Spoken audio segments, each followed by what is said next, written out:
Hello everyone.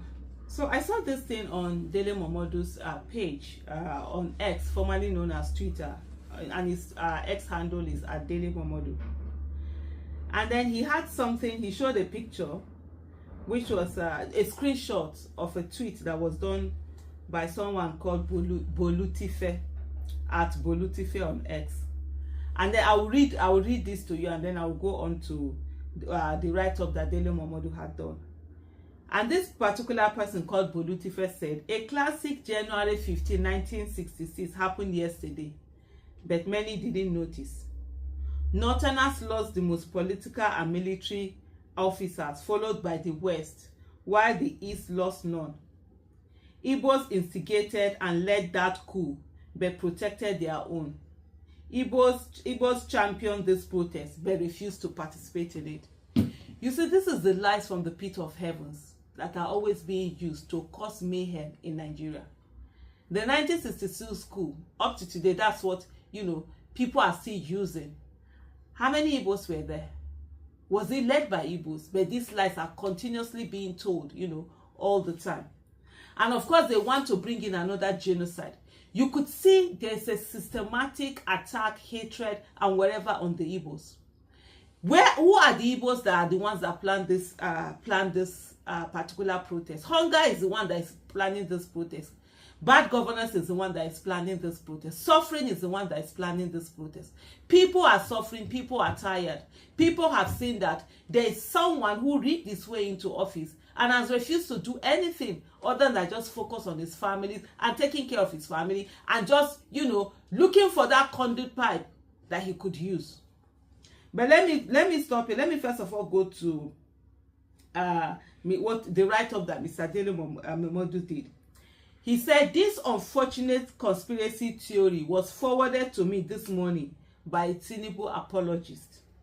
Here's my response, and this is Dele Momodu's response. So the person that forwarded this to him, it is all a cheap blackmail. The people are hungry while government is living large. The Igbos are largely traders. They look after their own globally.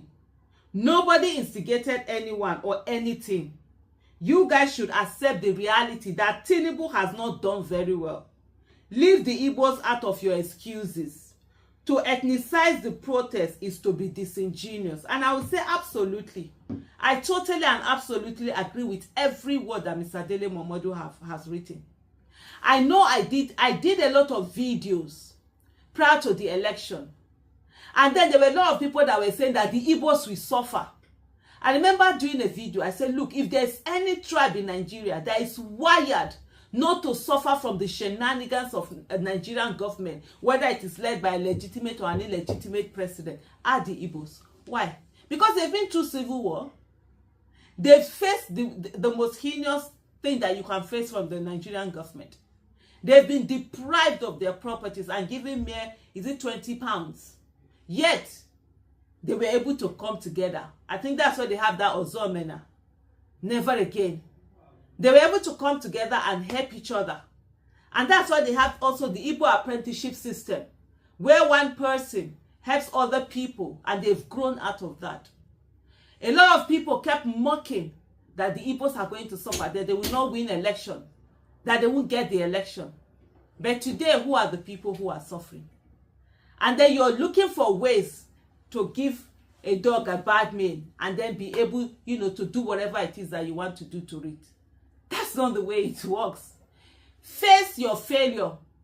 Face, if this person, this Tinubu apologist, and this person that is writing this write-up from the name, I'm going to make an assumption. Now, please forgive me for that assumption. It might be a different person, but from the name, that's a Yoruba person. Tinubu is a Yoruba person. Face the failure of Tinubu and take on the rigging of Tinubu.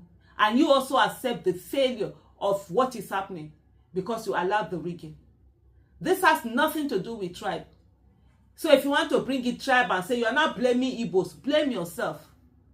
Tinubu is Yoruba. Tinubu is not Igbo. Tinubu is the one failing. Blame the Tinubu that is failing and leave other tribe alone. Leave the rest of your tribe alone. Tinubu is failing because Tinubu is a failure, not because Yorubas are failures. We had an Obasanjo who was president and never brought this ethnicity thing. I never allowed it. He was for Nigeria. He got in, of course. Why am I even comparing Obasanjo to Tinubu? Obasanjo was voted for. Tinubu rigged the election. That's a big difference. And so focus on that failure and stop looking at who you're going to blame. And then they started with Igbo must go and all of that. They did not protest, and all these years that they've been protesting, all these years they've been killing them. Where were you? Through Buhari's this thing, the southeast was turned into a field. That's where soldiers do their training. If it's not Cobra, this is this thing. Every day different names, and they've not. A good number of them say, yeah, they're not going to protest, and they will not protest. You go out and protest. You go out and protest. Why don't you go out and protest? Do your protest. You sit down and say that, oh, the Igbos are the ones who planned it. When did the Igbos plan this protest? When did this protest have any religious or tribal identity? There was nothing like that. What led to this protest is the failure of Tinubu. Is the disrespect from Tinubu.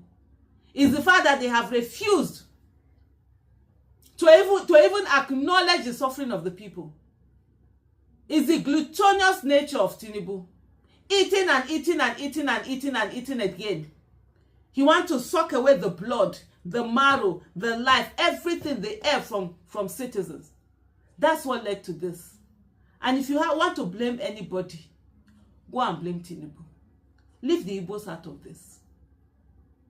Face your front. And like I said before, during that election, before the election, what did I say? I said they have the capacity, no matter how bad the government is, the federal government. Why? Because they've not really depended on the federal government before. They've been marginalized for too long a time. They've had to depend on themselves. A lot of the things that you find in their places, they gathered money together and did it for themselves. So whether government is you that have always depended on government, that you are feeling when government doesn't work, it affects you so much. It doesn't do anything to them. Because after all, the government no kukuma dey their life. So they are going on with their own thing. And if that makes you angry, go and learn. Learn to do business. Learn to be prudent. Learn to save. Learn to help your fellow brother.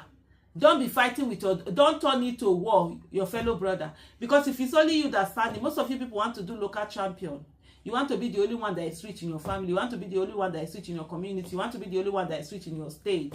And then others are doing communal champions. Others are communal champions. They carry other people along. They will carry their brother's son, their sister's son, their neighbor's daughter, their neighbor's son, everybody, and then teach them the trade and carry on.